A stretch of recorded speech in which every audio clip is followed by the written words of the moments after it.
My view is everybody east of Charlotte, this district's been completely left behind by the politicians in Washington. I think politicians usually and if we're honest with ourselves, as Republicans and Democrats both, they show up right before election time, they promise the world, they get up to Washington, and some kind of switch goes off in their brains, and it turns out it's not actually about representing the people for them, it's about representing themselves. We did 3 town halls yesterday in Bladen County and Robinson County. Someone told me in Fairmont, which is a small town in Robinson County, they've been substitute teaching for 14 years. When she started, she made $14 an hour. And guess what she makes right now, 14 years later? 10. 14 years later, she started at 14 an hour. She's making 10. This is what these politicians like State Senator Bishop do. They don't believe in public schools. They do anything they can to conduct a war on public schools. Don't get me started on Betsy DeVos out of Washington. This is what they do on health care. They don't believe that everyone should have access to affordable quality health care. They want to take it away. I think they're doing anything they can to make people's lives worse. And Cumberland County has not had a representative fight for this county in a long time. We actually have no representation at all right now because the Republican opponent cheated, and so we actually literally have no representation. But even before that, we had a congressman who didn't even believe on ideological grounds of getting our fair share of federal funds. And one of the best things I could do if I had the honor of serving is not partisan, it's fight for this county's fair share of our federal funds for education, transportation, for infrastructure, absolutely to relocate the companies into good paying jobs. And for heaven's sakes, let's make people's lives better for once. Okay, so this is a question from the floor.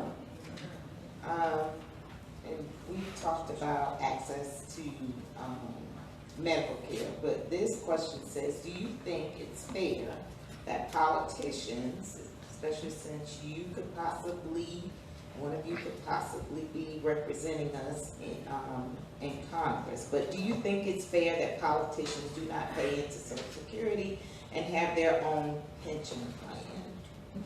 We'll start with Mr. Smith. I don't think it's fair. In fact, I think workers have just been left behind in our country through efforts to raise their pensions, to prevent them from having their fair share. And that's one thing that I would like to do in Congress, is make it easier for people who work for a living to organize themselves so that they can bargain collectively to improve their workforce, so they can have those pensions. We want to fight for health care because everybody deserves health care. So all of these benefits that people used to enjoy, like pensions, like retirement, we want to fix that. We want these people to not have these things taken away. It's no. To answer the question, no, it's not fair for us to have those things when we don't pay. Well, it's an interesting question from the point of view that congressmen have certain rights and privileges by the fact that they're elected and they can participate in these very generous health care plans. They get a nice big benefit package, and this happens throughout certainly banking and finance and high technology and other firms. I guess that's part of the attraction. I guess that's why AOC wanted to leave her bartending position and go into Congress. Having said that, I don't see anything wrong with certainly private pension plans. I don't see anything wrong with public pension plans. Certainly the state teachers, for example, have a generous public pension plan. State representatives have a generous public pension plan. There's matching funds. As long as it's not really particularly out of the ordinary, I think it's fair game. Now, do I think that the Congress should be treated like they're royalty? No, I don't think they should be treated like they're royalty. They should be subject to a lot of the same laws and restrictions that us other mere mortals are treated to. For example, there should be very restrictive trading restrictions on them and their staffs. I believe that insider trading laws should be applied to Congress. I know that's a very novel idea, but as you know, pieces of legislation that worm their way through Congress are always embedded with a lot of favoritism. And if you want to end that favoritism, you want to be monitoring their stock trading. You want to be monitoring their financial activity. So I believe in serious accountability for anybody that goes to Congress, especially solar energy entrepreneurs that might have stakes in some of the legislative outcomes. I think that if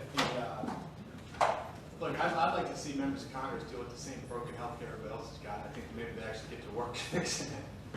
You know, I'd like to see some of them come down to North Carolina, talk to the people I'm talking with, talk to people who have no idea they might get hit with $300 out of pocket, you know, in any given month. Don't know how they're going to pay it. Afraid to take their kids to the doctor. They might get hit with thousands of dollars.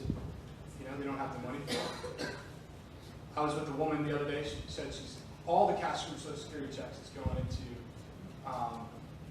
just taking care of the price for her medication for her type 2 diabetes, and she's on Medicare. So no, I think that these Congress people should have to get into trenches and see what everybody else is dealing with. Maybe they'd actually get to work. Did I get everybody? You got everybody. Okay, all right.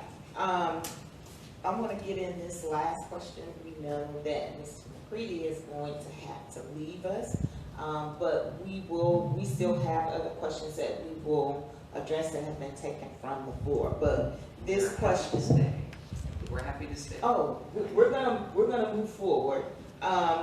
So, with the exception of the healthcare initiative, please identify one of your platform initiatives of a policy initiative or something that you are passionate about that could potentially prove beneficial to minority communities of the North Carolina Congressional 9. And we'll start with Mr. McCready. Yeah, we got to stop this war on public schools. Our teachers are paid $8,000 less than the national average in North Carolina. And every chance they get, people like State Senator Bishop are voting to make their agenda is why we got teachers going across the state line in South Carolina. We used to be the leader in the New South in education. And I really believe that some of these politicians don't actually believe in public schools. There's neighborhoods in Charlotte where if you grow up in parts of West Charlotte or North Charlotte, you have almost no chance of breaking into the middle class. We've got so many challenges right here in Cumberland County, so many challenges in the rural part of this district. I believe that any kid, no matter their zip code, ought to have a chance to go to a great public school. And it's something that we've got. There's so much work to be done, and it's a big part of this campaign, and it's a big difference that's on the ballot.